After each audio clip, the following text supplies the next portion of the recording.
আসসালামু আলাইকুম। কেমন আছেন সবাই? রেসিপিজ বাই ভিলেজ ফুডের সবাইকে স্বাগতম জানিয়ে শুরু করছি আজকের রেসিপি।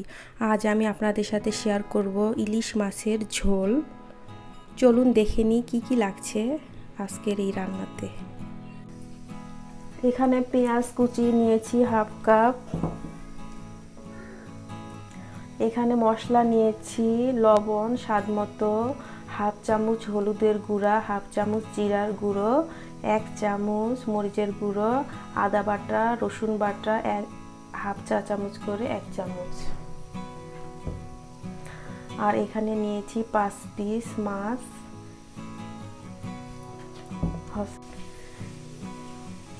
এখানে ইলিশ মাছ নিয়েছি 5 পিস। এখন আমি এখানে হলুদের গুঁড়ো আর সামান্য পরিমাণে লবণ দিয়ে খুব ভালোভাবে মাখিয়ে রাখবো।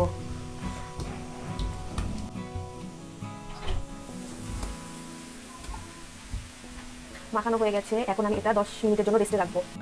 এখানে একটি পাত্র নিয়েছি, এখানে আমি সরিষার তেল দিয়ে দিব 2 টেবিল চামচ। আজ রান্নাটা সরিষার তেল দিয়ে করব, এই জন্য তেল দিয়ে দিলাম। পেঁয়াজ কুচি দিয়ে দিলাম, দিয়ে খুব ভালোভাবে ভেজে নিব।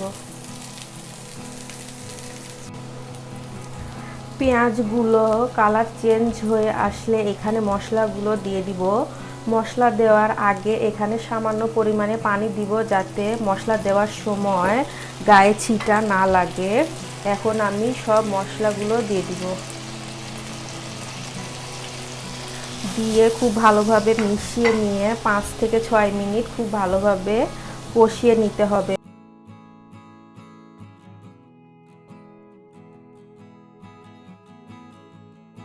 তো এখানে সামান্য পরিমাণে পানি দিয়ে ভালোভাবে কষিয়ে নিব। মশলাটা খুব ভালোভাবে কষানো হয়ে গেছে। মশলাটা কষানোর ওপরেই নির্ভর করে রান্নাটা ভালো হবে না খারাপ হবে, এই জন্য খুব ভালোভাবে মশলাটা কষিয়ে নিতে হবে। তেলটা যখন উপরে উঠে আসবে তখন আমি এখানে মাখিয়ে রাখা ইলিশের টুকরোগুলো দিয়ে দিব,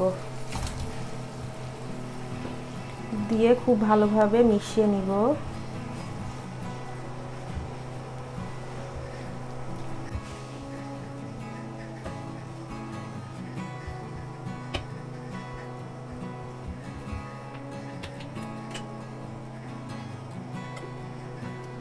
খুব ভালোভাবে মিশিয়ে নেওয়ার পরে এখানে আমি 1 কাপ পানি দিয়ে দিব।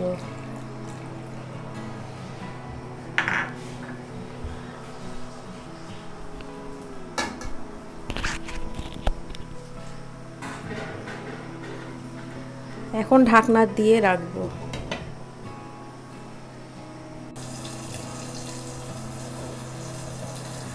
মাছে বলক চলে এসেছে, এখন আমি মাছগুলো আস্তে আস্তে উল্টিয়ে দিব, কারণ এই মাছগুলো খুব নরম হয়, এই জন্য খুব সাবধানে উল্টিয়ে দিতে হবে।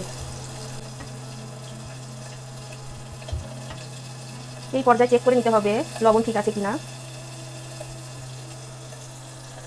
এইভাবে ঢাকনা দিয়ে আরো 5 থেকে 6 মিনিট রান্না করে নেব। ইলিশ মাছের ঝোলটা হয়ে গেছে, দেখুন কত সুন্দর কালার এসেছে। তৈরি হয়ে গেল ইলিশ মাছের ঝোল। আমি ঝোলটা এই রকমই রাখবো। আশা করি আমার এই রেসিপিটি যদি ফলো করে বাসায় তৈরি করেন পারফেক্ট হবে। ইলিশ মাছের সেন্টটাও অটুট থাকবে। তৈরি হয়ে গেল ইলিশ মাছের ঝোল। আমার এই রেসিপিটি যদি ফলো করে বাসায় তৈরি করেন তাহলে পারফেক্ট হবে আশা করি।